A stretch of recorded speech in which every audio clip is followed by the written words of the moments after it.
महाराज प्रणाम महाराज। तो देखो, ऐसा है, किसी भी चीज के दो पक्ष होते हैं। तुम लोग स्कूल कॉलेज में भी जाते हो, तो एक तो थ्योरी होती है और एक प्रैक्टिकल होता है। तो थ्योरी में तो अच्छे मार्क्स नहीं आते बहुत से लोगों को, पर प्रैक्टिकल में भर भर के मार्क्स देते हैं। ऐसा विशेष शब्द है ना, भर भर के मार्क्स दिए सर ने, या भर भर के मार्क्स मिले किसी को। तो आज के विषय में भी समझने लायक उतना ही है। स्वामी जी ने जो बताया मंत्र के बारे में, वह तो सिद्धांत है। तो ये तो थ्योरी हुई, स्वामी जी ने जो बताया। और अब उसका प्रैक्टिकल ये है कि जब करने की चीज है, तो जितना जब करोगे उतना फायदा होगा। इससे ज्यादा तो चर्चा लायक कुछ है नहीं। फिर प्रश्न ये आता है कि क्यों करना, तब जाके शायद फिर थोड़ा समझने की आवश्यकता होती है। तो हम बहुत संक्षेप में समझने का प्रयास करेंगे, क्योंकि ऐसा है, कहा जाता है भक्ति योग सबसे आसान आध्यात्मिक पथ है। परंतु स्वामी जी का ये जो भक्ति योग ग्रंथ है, ये भक्ति योग पुस्तिका अलग से भी मिलती है, और स्वामी जी के जो कंप्लीट वर्क है उसमें तो भक्ति योग है ही। तो ये जो स्वामी जी का भक्ति योग है, इसमें एक विशेषता हमारे देखने में आई, और वो विशेषता ऐसी है कि अभी तक आप लोगों के भी शायद 6 अध्याय हो गए या 7वां अध्याय। प्रत्येक अध्याय देखना मुश्किल से शायद 1.5 या 2 पेज का होगा। मैंने बहुत संक्षेप में स्वामी जी भक्ति योग के एक एक पक्ष पर चर्चा कर रहे हैं। तो ये मंत्र है, ये भी बहुत छोटा एक अध्याय है, पर प्रत्येक अध्याय को यदि गौर से देखा जाए, उसे यदि समझने का प्रयास किया जाए, तो मेरे विचार से इसमें इतना अधिक दार्शनिक तत्व है, इतनी अधिक फिलॉसफी है प्रत्येक अध्याय में, कि उसको विशद रूप से यदि समझना हो, तब तो शायद एक एक अध्याय के ऊपर ही घंटों कुछ दिनों तक चर्चा हो सकती है। इतना माने स्वामी जी ने उसमें कुछ कहने का प्रयास किया है। स्वामी जी की एक विशेषता है कि जो कुछ वो तो बड़ा लेक्चर देते हैं, तो उसके माध्यम से भी अपनी चीज बात समझा देते हैं, और जब आवश्यकता हो तो बहुत कम शब्दों में भी वे अपनी बात रख देते हैं। तो ये भक्ति योग है, ये इसमें मुख्य विशेषता मुझे तो जो देखने में आई है, मैंने भक्ति योग की बात नहीं कर रहा हूँ, स्वामी जी का ये जो भक्ति योग ग्रंथ है, इसमें इसमें प्रत्येक अध्याय में इतनी अधिक फिलोसॉफी है कि विशद रूप से समझने के लिए उसको फिर हमको बहुत सारे ग्रंथ पढ़ने की आवश्यकता होगी, विशेषकर वेदांत समझने की आवश्यकता होगी, उपनिषद वगैरह का थोड़ा अध्ययन जरूरी है। और सामान्य रूप से देखा जाए तो इतना सब अध्ययन भी सबके लिए संभव नहीं होता है। इतने गूढ़ तत्व भी शायद समझना सबके लिए जरूरी नहीं हो पाती। स्वामी जी का जो भक्ति योग है, और इसमें आज का जो हमारा विशेषकर जो अध्याय है मंत्र, इसमें भी समझने लायक बहुत सी चीजें हैं जो स्वामी जी ने इस अध्याय में समझाने का प्रयास किया है। पर यदि समझ में नहीं भी आए, जैसा थोड़ा मजाक में ही शुरू में बोला मैंने, कि कोई लड़का यदि थ्योरी यदि नहीं भी पढ़े या पास करने लायक नंबर ले भी आए, प्रैक्टिकल में बहुत से मार्क्स लाके वो परीक्षा अच्छी तरह से पास कर सकता है। वैसा ही यदि किसी को मंत्र का यदि सैद्धांतिक पक्ष नहीं भी पता हो, तो भी उसका जो व्यवहारिक पक्ष है, उस व्यवहारिक पक्ष के माध्यम से आध्यात्मिक पथ में बहुत दूर तक हम जा सकते हैं। इसको थोड़ा दूसरे तरीके से समझने का प्रयास करें। ऐसा होता है कि हम जैसे इसमें भी होता है ना, आपके इस ऑनलाइन सेशन में भी अक्सर जो देखता हूँ, उसका जो कार्यक्रम ठीक होता है, उसमें बंकिम महाराज जो महाराज आए रहते हैं, उनका परिचय देते हैं, और फिर वो महाराज कहाँ अभी हैं उसके बारे में भी बताते हैं कुछ।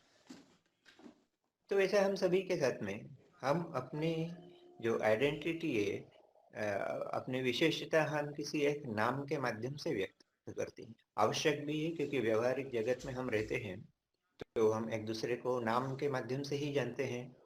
हम क्या काम कर रहे हैं उस माध्यम से हम जानते हैं। हम कहाँ निवास करते हैं वह भी हमारी एक आइडेंटिटी बन जाती है कभी कभी। और ऐसा सिर्फ माने सन्यासियों के लिए है ऐसा नहीं, सभी के केस में बोल सकते हैं। यानी हम अपने आप को एक शरीर, एक नाम, एक स्थान या अपने किसी कार्य के माध्यम से अपने आप को व्यक्त करने का प्रयास करते हैं। पर इस सबके पीछे जो जो हम जिसको हम बोलते हैं, मेरा जो मैं है, उस मैं को ढूंढने का प्रयास हम शायद कभी कभी आजीवन नहीं कर पाते। जो लोग थोड़े आध्यात्मिक क्षेत्र में आए हैं, जिनको इस विषय की समझ हुई है या जिनको इसमें रुचि है, वे कभी थोड़ा इस बारे में सुन तो लेते, शायद थोड़ा बहुत कुछ समझ में भी आता है, पर उसको आचरण में लाने का प्रयास फिर भी कहना होगा कि बहुत कम ही लोग कर पाते हैं। भगवान जैसे गीता में कहते हैं ना कि मनुष्याणाम सहस्रेषु, तो ऐसे हजारों हजारों लोगों में कुछ लोग तो इसको सुनते हैं, और वो जो सुनते हैं उसमें से भी ऐसे हजारों लोगों में से कुछ ही लोग शायद इसको समझ पाते हैं, और जो समझ पाते हैं उनमें से भी शायद बहुत कम होते हैं जो इसको आचरण में ला पाते हैं।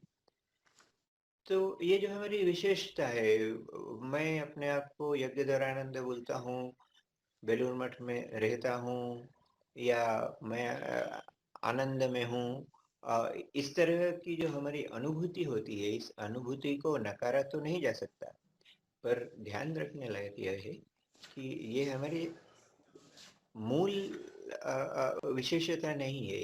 ये इसको हम मैं बोलते हैं, वो हमारा दरअसल जो मैं है वो मैं यह शरीर भी नहीं है जिसको यज्ञधरानंद के नाम से जानते हैं। यह वह शरीर भी नहीं है जो बेलूर मठ में निवास कर रहा है। या यदि मानसिक धरातल पर देखें तो मुझे यदि लगता है कि मैं आज बहुत दुखी हूँ, या किसी दिन लगता है कि आज मैं बहुत आनंद से हूँ, तो यह जो मैं आनंदित हूँ या मैं दुखी हूँ, यह भी हम नहीं है, क्योंकि इस चीज को हम समझ रहे हैं। बस सामान्य सी चीज है कि मैं जब बोलता हूँ कि मैं बेलूर मठ में रह रहा हूँ, तो मैं और ये जो रह रहा हूँ, रहने वाला तो शरीर है ना, तो इस शरीर को मैं देख रहा है, मैं शरीर को बोल रहा है कि यह जो मैं हूँ यह बेलूर मठ में रह रहा हूँ, या मैं आज दुखी हूँ, तो यह भी जो बोल रहा है कि मैं, वह समझ रहा है कि यह दुखी है या सुखी है। तो ऐसी समस्या हम सभी के साथ में है। शास्त्र की भाषा में यदि देखें तो एक चेतन तत्व होता है, और ये जिसको हम शरीर बोलते हैं, हमारी उपाधियां बोलते हैं, हमारा जो सुख दुख बोलते हैं, ये सब जड़ वस्तुएं कही जाती है। और कहीं ना कहीं शास्त्र कहता है कि इस जड़ और चेतन में कहीं मेलजोल हो गया है। होता नहीं है पर दिखता है, और जो चीज वास्तव में होती है उसका यदि निराकरण करना हो तो भी संभव है। समस्या कहाँ है आध्यात्मिक जगत में कि चीजें ऐसी घुल मिल गई है जिसको वेदांत की भाषा में माया बोलते हैं, अज्ञान बोलते हैं, या ये जो अभी बोला मैंने कि ये जड़ और चेतन की एक ग्रंथि हो गई, जड़ और चेतन का एक कहीं मेलजोल हो गया, कहीं एक गांठ पड़ गई दोनों में। दोनों एक दूसरे को मिलाकर देखते हैं, दोनों एक दूसरे को अलग नहीं देख पाते हैं। मैं और यज्ञधरानंद की अलग अलग कल्पना नहीं होती है, मैं बेलूर मठ में रहता हूँ इसकी अलग अलग कल्पना नहीं कर पाते हैं, या वो सुख के साथ हम जोड़ लेते हैं, दुख के साथ जोड़ लेते हैं, आनंद के साथ जोड़ लेते हैं। तो ये कहीं ना कहीं हमको समझ में तो आता है, पर फिर भी हम इसको व्यवहार के क्षेत्र में ला नहीं पाते। और यह जो अज्ञान है, इसको हटाने का नाम ही है अध्यात्म। अभी मान लो अच्छी तरह से खाया, खा के सो गए, सपने में देखा कि जंगल में है और भूख लगी है, तो आप कौन सा सच मानेंगे? ये जो अच्छी तरह से पेट भर के खाया हुआ सोया हुआ यह सच है, कि जंगल में जो अभी भूखा प्यासा तड़प रहा है वह सत्य है? श्री रामकृष्ण एक कहानी बताया करते थे ना, आप लोगों को पता होगा कि वो एक वो किसान रहता है, वो खेत में काम करता रहता है और उसको खबर मिलती है कि लड़का बहुत बीमार है घर पे, तो वो घर पे जाके देखता है कि लड़का सच में बहुत बीमार है और कुछ समय बाद लड़का मर भी जाता है। तो उसकी पत्नी तो बहुत जोर जोर से रोने लगती है और ये किसान बिल्कुल भी नहीं रोता है। तो सभी को आश्चर्य होता है। और फिर उस बाद में उसकी पत्नी पूछती भी है कि तुम इतने निष्ठुर कैसे हो गए, एकमात्र लड़का मर गया और तुमको बिल्कुल भी दुख नहीं हो रहा है। तो किसान कहता है कि देख, ऐसी बात है कि कल रात को मैंने एक सपना देखा था।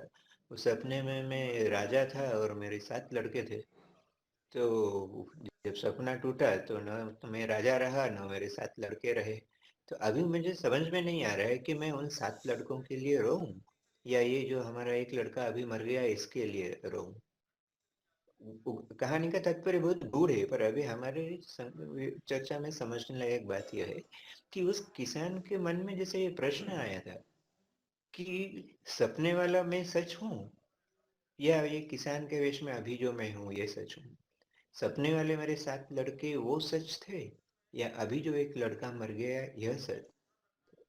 और यदि आप बोलो कि नहीं, वो सपने की बात तो सपने में चली गई, ये तो है, तो यहाँ आकर शास्त्र हमें कहते हैं कि हमारी चेतना का एक स्तर ऐसा होता है कि जहाँ हम अभी अपने को पिता मानते हैं या यज्ञधरानंद मानते हैं, बेलूर मठ में रह रहा हूँ ऐसा मानते हैं, एक चेतना का स्तर ऐसा आता है कि जब यह भी हमको सपने जैसा लगने लगता है।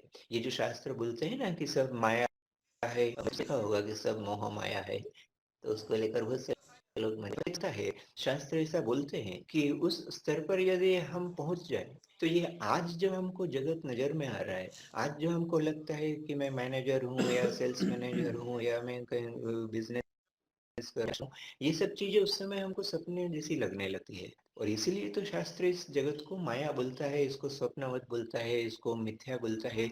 ये जो शास्त्र बोलता है ये गलत तो नहीं है, पर हमको शास्त्र की बात गलत इसलिए लगती है क्योंकि हम अभी उस स्तर पे पहुंचे नहीं है।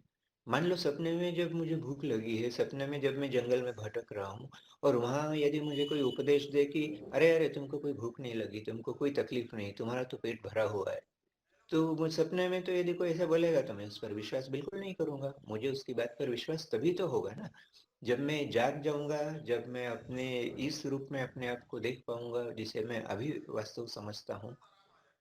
तो ऐसा ही होता है कि शास्त्रकार जो थे, हमारे हमारे ऋषि मुनि थे, जो चेतना के उस स्तर पर रहते थे जहाँ से ये जिसको हम वास्तविक जगत बोलते हैं, या वास्तविक जगत भी उनको स्वप्नवत लगता था। और इसलिए ईश्वर के साथ उनका सीधा संपर्क होता था। वह जो चेतन तत्व जो सभी दूर उपस्थित है, सभी अवस्थाओं में उपस्थित है, उस अवस्था की उपलब्धि के लिए पूरी आध्यात्मिकता है। इसको जब हम भक्ति योग बोलते हैं या कर्म योग बोलते हैं या ज्ञान योग बोलते हैं, ये तो विभिन्न पथ है। पर इन पथों के माध्यम से, इन रास्तों के माध्यम से करना क्या चाहते हैं? करना ये चाहते हैं कि शास्त्रों में जिस अवस्था का वर्णन किया गया है, वो जो शंकराचार्य का प्रसिद्ध वाक्य है ना, ब्रह्म सत्य जगत मिथ्या, तो ये जो जगत मिथ्या हमको लगने लगे, उसकी यदि उपलब्धि करना है, उसके लिए ये सारे पथ है। भक्ति योग हो या ज्ञान योग हो या कर्म योग हो या दूसरा कोई भी पथ हो। अभी इस बात पर भी यदि विश्वास नहीं हो, यदि भी यह भी बहुत गूढ़ बात लगती है, तो हम इसको दूसरे ढंग से विचार करके देखते हैं। दूसरा ढंग कैसा कि हमको हमारा वास्तविक जगत तो सभी को पता है। हम सभी जानते हैं कि अभी हम जिस स्तर पर निवास करते हैं वहाँ हमारा सबका एक न एक नाम है, हमारी एक न एक कोई उपाधि है। हम एक कुछ न कुछ काम करते हैं, भले किसी फैक्ट्री में काम करे या कहीं कारखाने में काम करे या कहीं खेत में काम करे या मठों में आश्रम में जहाँ भी हम रहते हैं वहाँ काम करे। तो इसको एक अवस्था बोलते हैं जिसको हम बोल सकते हैं जागृत अवस्था। जब तक हम जगे हुए हैं, जब तक हमारी आँख खुली है, जब तक हमको इस संसार का भान है, जब तक हमको हमारे आसपास के परिवेश की अनुभूति हो रही है, तब तक यह जो वास्तविक जगत है, यह वास्तविक जगत ही हमारा परिचय है। इस वास्तविक जगत में हमारी एक आइडेंटिटी है और इसको हम किसी भी तरह से झूठ या मिथ्या या भ्रम नहीं बोल सकते। परंतु यह भी हमारा सभी का अनुभव है कि रात को थक कर हमारे सारे दिन के काम के बाद थकने के बाद जब हम खाना खाकर जब हम सो जाते हैं और सोने के समय यदि नींद में यदि हमको सपना आता है तो वो जो सपना देख रहा है वह व्यक्ति कौन है। और अभी यहाँ हमको इस स्तर पर देखो समझने में जो तकलीफ होती है, हमको लगता है कि स्वामी योगस्थानंद अलग है, स्वामी यज्ञधरानंद अलग है, आशीष अलग है, दीपक अलग है, ये अलग अलग दिखते हैं। यदि यहाँ कोई बोलने का प्रयास भी करे कि सब एक है तो हम विश्वास कर ही नहीं पाएंगे। भले हम श्रद्धा हो के से या तर्क नहीं करना चाहे तो मान लेंगे, पर वास्तव में तो भीतर में तो अनुभूति नहीं होती ना, सभी तो हमको अलग अलग दिखते हैं। पर मान लो कि जब हम सो रहे हैं, सोते समय तो मैं अपने रूम में अकेला हूँ, मैं अपने पलंग पर अकेला हूँ, रूम में कोई भी नहीं है, और जो मैं सपना देख रहा हूँ सपना अपने अंदर में ही देख रहा हूँ। और सपना देखते समय मान लो मैं स्वामी यज्ञधरानंद या योगस्थानंद या दीपक या शैलेन या दूसरे किसी को देख रहा हूँ, अब क्या हम बोल सकते हैं कि ये लोग अलग अलग है? क्या बाहर का दीपक या बाहर का शैलेन या बाहर से यज्ञधरानंद आकर हमारे सपने में दिखाई देता है? बिल्कुल भी नहीं। तो उस समय सपने में हम जिसको भी देख रहे हैं, सपने में हम गाड़ी घोड़े जहाज नर्मदा बहुत कुछ देख रहे हैं, पर ये जो सपने की जो नर्मदा है, सपने के जो रथ घोड़े हाथी विमान जो भी है, वो सब कहाँ है? सब तो हमारे अंदर में ही, सब हमारे मस्तिष्क में है, सब हमारे मन में ही है ना? तो ये जगत किसने बनाया? ये जगत तो हमारे ही बनाया हुआ है, इसको तो हम नहीं बोल सकते कहीं बाहर से आया है। बाहर से कहीं नर्मदा आकर हमारे मन में चली गई, बाहर से कुछ आकर और हमारे मन में प्रवेश किया, ये तो नहीं है, तो हमारे मन की ही कल्पना है। अच्छा, सपना देखने के बाद फिर हम बहुत जो गाढ़ी नींद में चले जाते हैं, तो उस गाढ़ी नींद में तो फिर हमें कुछ भी अनुभूति नहीं रहती। अभी तक जो सपने में भी एक संसार दिख रहा था, सपने में एक जंगल दिख रहा था, नदी दिख रही थी, पहाड़ दिख रहे थे, विमान दिख रहा था, मैं दिख रहा था, दूसरे मित्र दिख रहे थे, शत्रु लोग भी शायद दिख रहे थे। पर जब गाढ़ी नींद में गए तब तो कुछ भी नहीं है, अब तब तो खुद का भी अस्तित्व पता नहीं है। परंतु खुद का भी अस्तित्व पता नहीं है, ऐसा हम बोल सकते हैं क्या? ये जो हम नींद से उठने के बाद बोलते हैं कि मैंने सपना देखा, तो ये जो बोलता है कि मैंने सपना देखा, वो मैं कौन है? थोड़ा इस पे विचार करके देखो। वो मैं तो मेरा ये शरीर नहीं है, क्योंकि यदि शरीर होता है तो शरीर तो सपने के समय यहीं पलंग पे सोया हुआ था, अपने कमरे में था। फिर इस सपने में जो मुझे अपना शरीर दिख रहा था कि जो जंगल में विचरण कर रहा है या प्लेन में उड़ रहा है या किसी रेलगाड़ी में जा रहा है, तो मुझे सपने में दिखने वाला मैं था। और ये जो अभी पलंग पर यहाँ सोया हुआ है, यदि ये शरीर ही यदि मैं होता तो वो सपने वाला मैं फिर कौन है? परंतु अनुभूति जिसको हो रही है वो एक ही है। विचार करके देखो, अभी जागृत अवस्था में हम जिसको मैं बोल रहे हैं और सपने में जो सब कुछ देख रहा है वो मैं तो एक ही है। जब सपना भी समाप्त हुआ और बिल्कुल गाढ़ी नींद में चले गए, कुछ भी अनुभूति नहीं रही, न इस शरीर की रही, न सपने में दिखने वाले शरीर की रही, न इस संसार की रही, न सपने में दिखने वाले संसार की रही। पर फिर भी जब नींद से उठते हैं, वो जिसको गाढ़ी नींद लगती हो, जिसको अच्छी नींद का अभ्यास है, वह आदमी भी जब नींद से जागता है तो क्या कहता है कि आज तो बहुत अच्छी नींद लगी थी, कुछ भी पता नहीं चला। तो कुछ भी पता नहीं चला, ये किसको पता चला? ये भी तो किसी को पता चला है ना, नहीं तो फिर तो कुछ भी अनुभव नहीं होता।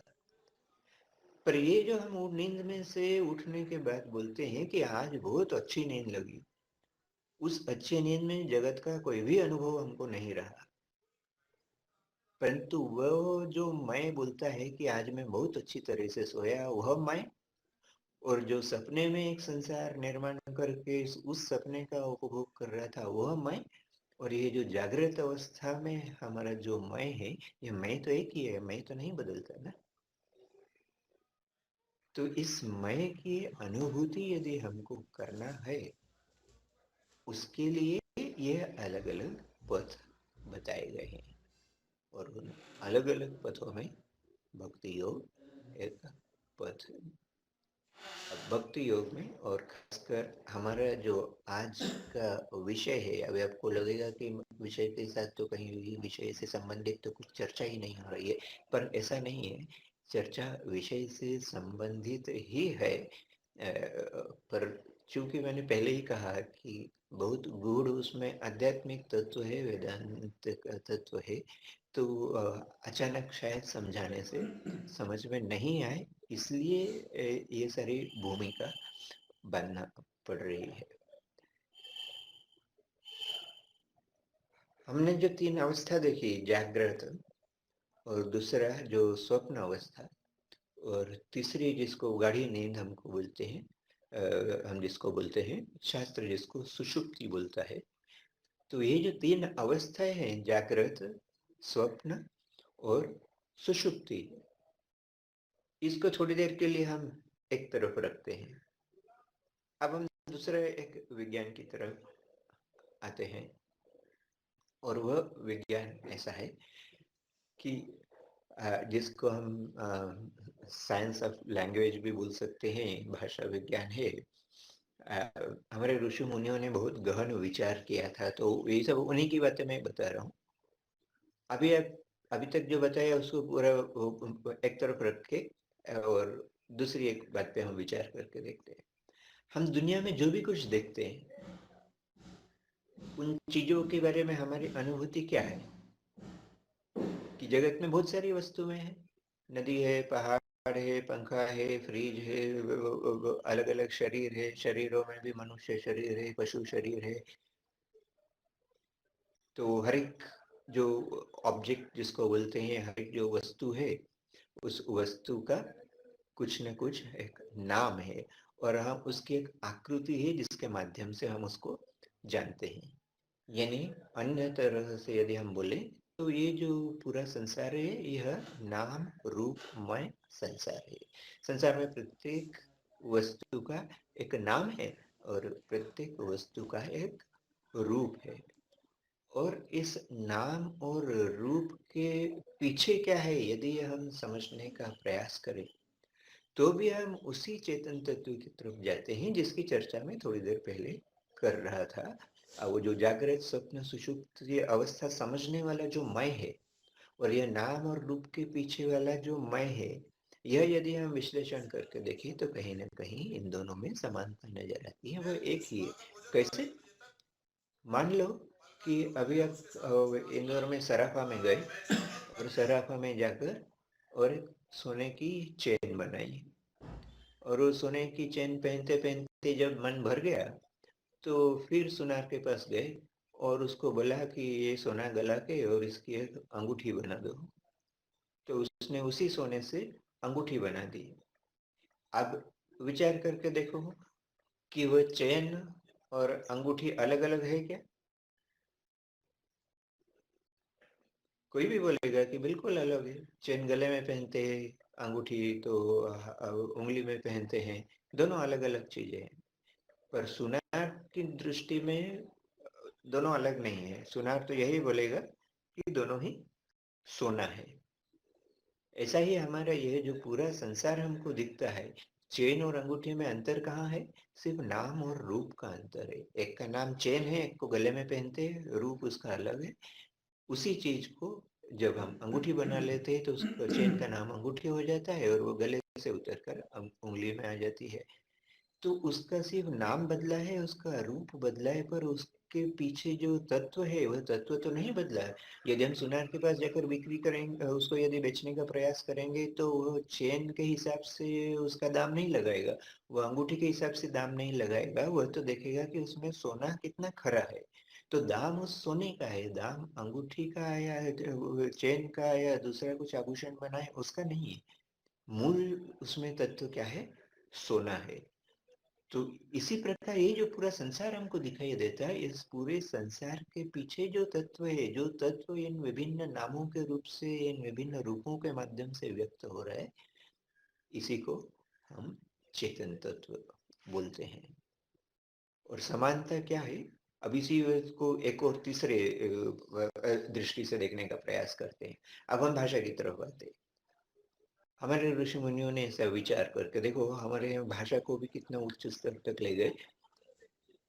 अभी अब बिल्कुल ये यहाँ जहाँ से हमारे गले के यहाँ से जो शब्द निकलता है, यदि यहाँ से यदि हम शब्द निकालने का प्रयास करें तो हम कोई भी भाषा बोले, हमारे भारत में तो इतनी सारी भाषाएं हैं, विदेशों की भी कोई भी भाषा यदि ले, एक चीज पर यदि गौर किया हो तो सबसे पहला अल्फाबेट किसी भी भाषा में देखा जाए तो क्या होता है? सबसे पहला अल्फाबेट होता है ओ। इस अ का उच्चारण भले थोड़ा अलग अलग हो पर पहला सबसे क्या होता है ओ। और ये अ कहाँ से निकलता है? हमारे बिल्कुल गले के यहाँ से मूल से यदि हम देखें तो यदि हम शब्द निकालने का प्रयास करें, कोई भी प्रयास करें, अपने अपने जो भी देख रहे हैं अभी खुद प्रयोग करके देख सकते हैं कि जब हम यहाँ बिल्कुल गहराई से जब उच्चारण करते हैं, कोई भी बात बोलते हैं तो उसको क्या बोलते हैं? ओ ऐसा साउंड आता है। और फिर यदि हम हमारे तालु से यदि यहाँ से कोई शब्द निकालने का प्रयास करें तो वो आजकल खासकर देखने में आता है, हमने हमारे यहाँ हॉस्टल वगैरह में देखा या शायद कहीं सिनेमा टीवी वगैरह में भी कहीं दिखाते होंगे कि कुछ भी अच्छा काम हो तो सभी चिल्लाने लगते, और चिल्लाते कैसे? ओ करके जैसे चिल्लाते। वो ऊ जो शब्द आता है वो हमारे तालु से निकलता है। और ये जो पूरा स्वर या तंत्र है, इसका जो अंतिम है, माने हमारे बिल्कुल होठों को यदि हम बंद करके और एक उच्चारण करने का प्रयास करें तो इस तरह से शब्द आता है। कहने का मतलब कि ये जो तीन शब्द हमें दिखते हैं बिल्कुल मूल से यदि देखें तो जो शब्द निकलता है वह होता है अ, और बीच से जो निकलता है वह उ, और होठों से जो निकलता है वह होता है म। और हमारे शास्त्रकारों ने बताया कि दुनिया में जितने भी शब्द हम या व्यवहार में लाने का प्रयास करें वो इन तीन लिमिट्स के अंदर होते हैं, अ, उ और म। और इस अ, उ और म को मिलाकर हमारे शास्त्र ने एक शब्द बनाया, वो हुआ ओम। अब बोलोगे कि ये सब महाराज आज क्या बता रहे हैं, पहले तो कुछ जागृत स्वप्न बता रहे थे और उसके बाद में फिर कहीं नाम रूप में चले गए और अभी बिल्कुल तीसरी कोई बात बता दी ओम। पर ओम तक आते आते इतना तो पता लगा होगा कि हम हमारे विषय से बहुत भटके नहीं है। आज का जो मंत्र वाला जो अध्याय है उसमें स्वामी जी ने इस ओम की ही चर्चा की है। पर ये जो शब्द है, इस शब्द के माध्यम से हम क्या करते हैं? शब्द के माध्यम से हम किसी नाम का उच्चारण करते हैं, और उस नाम से हम क्या दर्शाना चाहते हैं? उस नाम से हम किसी भाव को समझाना चाहते हैं। यानी नाम की आवश्यकता किस लिए होती है?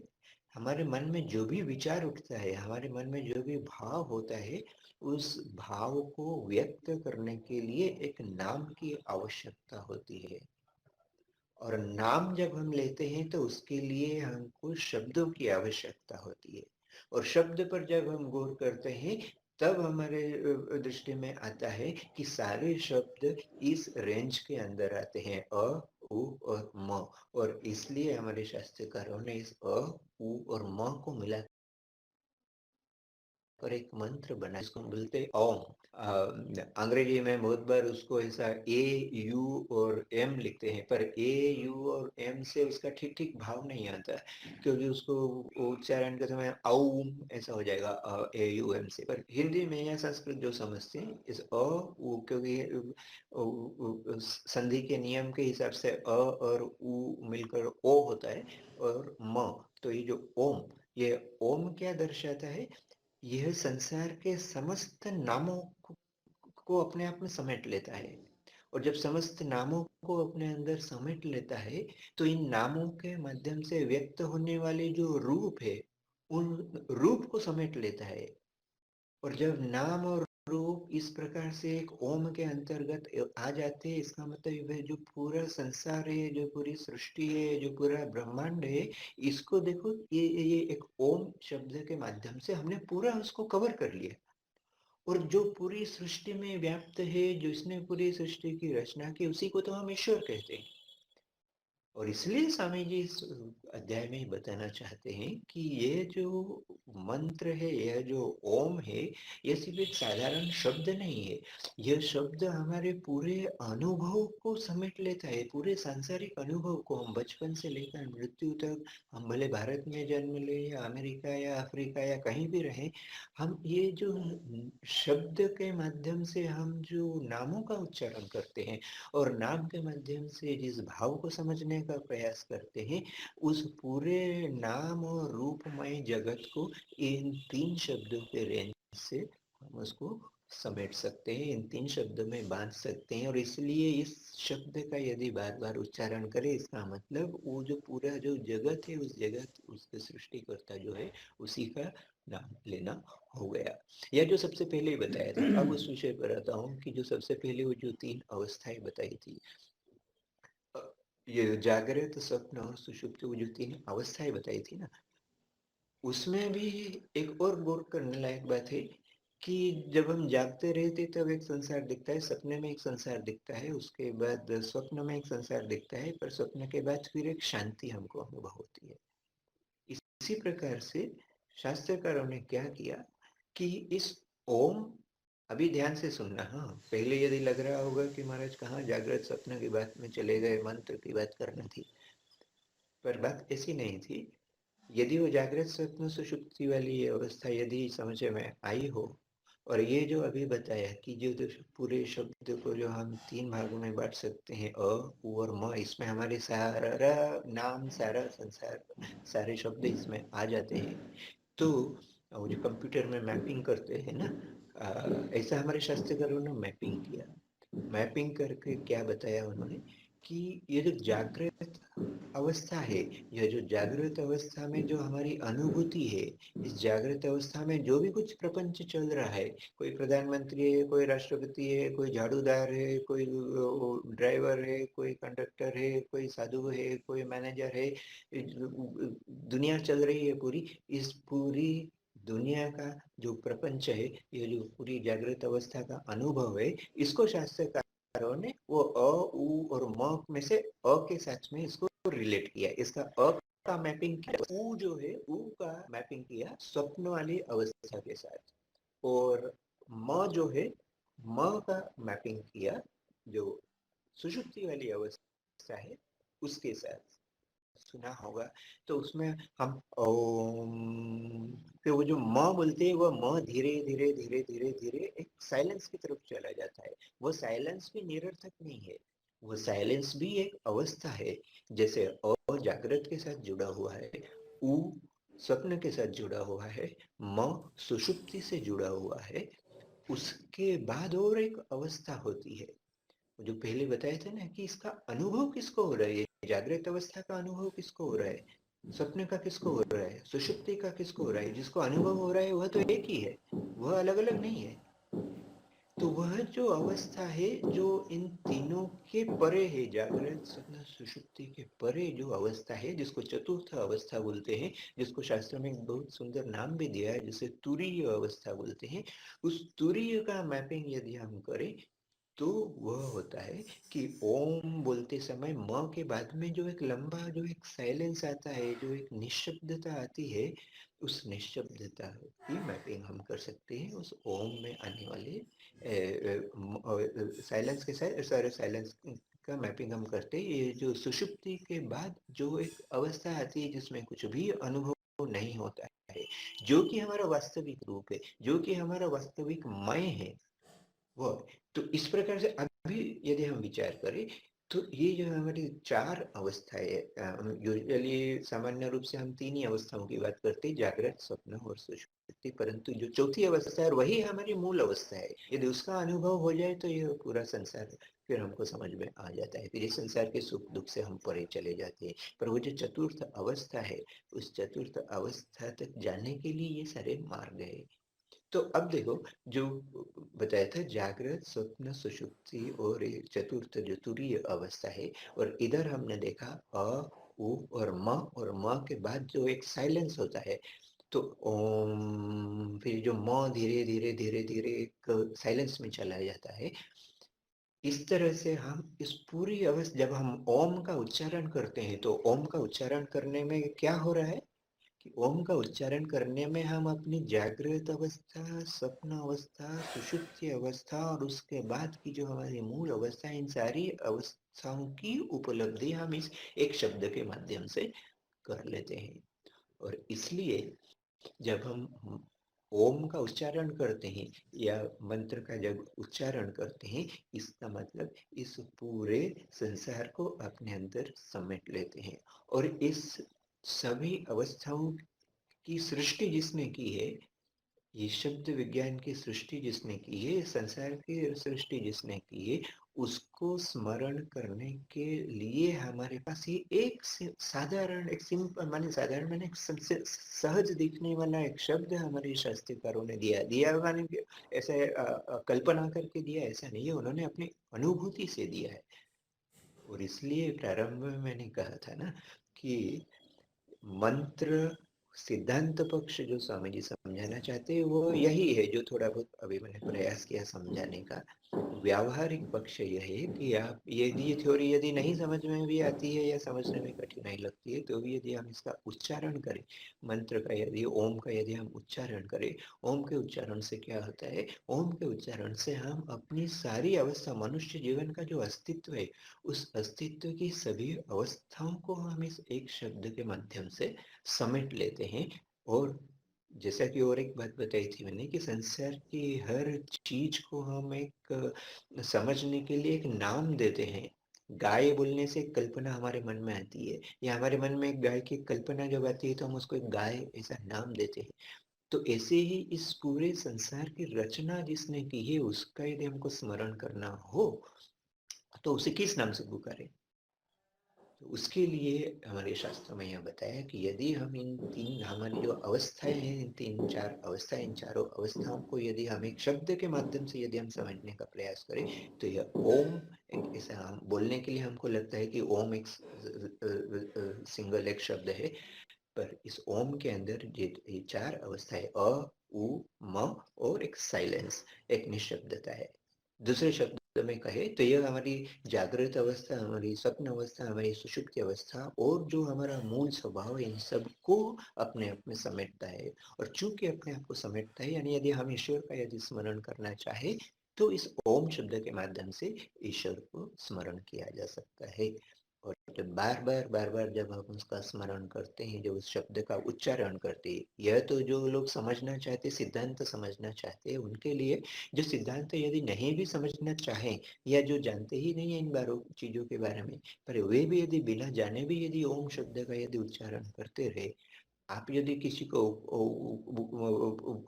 देखो, गाय को तो चेतना इतनी नहीं है, पर फिर भी जब हम गाय को रोटी देते हैं उस तो ऐसा ही चिल्लाते, यदि गाय गाय गाय ऐसा करके भी चिल्लाए तो वो गाय देखने लगती है। तो जब एक सामान्य प्राणी ऐसा कर सकता है, तो जब हम ओम ओम यदि बिना जाने भी करें, इसका मतलब हम ईश्वर का स्मरण कर रहे हैं। इसलिए मंत्र के ऊपर इतना जोर दिया गया है। तो मुझे लगता है कि थोड़ा बहुत तो समझ में आ ही गया होगा, जो थोड़ा बहुत प्रयास किया मैंने, शायद इसमें से थोड़ा सा भी यदि समझ में आया हो, तो ये आज का जो अध्याय था मंत्र, इसको समझने में सहायता होगी। धन्यवाद महाराज जी। महाराज जी प्रणाम। महाराज जी एक छोटा सा प्रश्न है। आपने अ, उ और म ओम पे बताया, तो जब हम लोग इसकी गहराई से और एक एक वर्ड का उच्चारण करते, तो आपने बताया कि कंठ के पास उसका कंपन होता है इस टाइप का, लेकिन मुझे थोड़ा सा अलग टाइप का कुछ हो रहा है जब इसका एक एक अलग अलग शब्द का उच्चारण करते। मैं जब आ का उच्चारण करता हूँ तो जो डूठी होती है पेट के पास, वहां पे कुछ वाइब्रेशन टाइप होता है। ऊ का उच्चारण करता हूँ तो हृदय प्रदेश जो है अपना, वहां पे कुछ कंपन जैसा होता है। और जब ऊ माँ एंड करता हूँ, तब कंठ के आसपास कुछ, कंठ प्रदेश के आसपास कंपन होता है। तो क्या मैं कुछ गलत कर रहा हूँ देखो या मेरे साथ कुछ गलत हो रहा है? नहीं नहीं, बात कंपन की नहीं है, वो तो जब हम कोई भी शब्द का यदि उच्चारण करें तो वो पूरा जो स्वर तंत्र है उसमें पूरे में ही वाइब्रेशन होगा। पर जो बात समझाने का प्रयास किया है अ, उ और म में वह यह कि इन शब्दों की उत्पत्ति कहाँ से होती है, उस उत्पत्ति को समझाने का प्रयास किया है। कंपन तो हम हाँ मतलब जब कोई भी शब्द यदि उच्चारण करेंगे तो वो पूरे स्वर तंत्र में वाइब्रेशन तो कहीं भी हो सकता है, वो वाइब्रेशन इम्पोर्टेंट नहीं है, वो शब्द की उत्पत्ति कहाँ से हो रही है। और ये जो पूरा जो स्वर का जो रेंज है हमारा, वही शास्त्रकारों ने समझाने का प्रयास किया है कि वो इन 3 शब्दों के रेंज के अंदर पूरा सब कुछ समेटा जा सकता है। तो तुमको जो अनुभूति हो रही है उसमें कोई बहुत गलत नहीं है, कोई असामान्य कुछ नहीं। ओम शांति शांति शांति। हरि ओम तत्सत। श्री राम कृष्णार्पणमस्तु।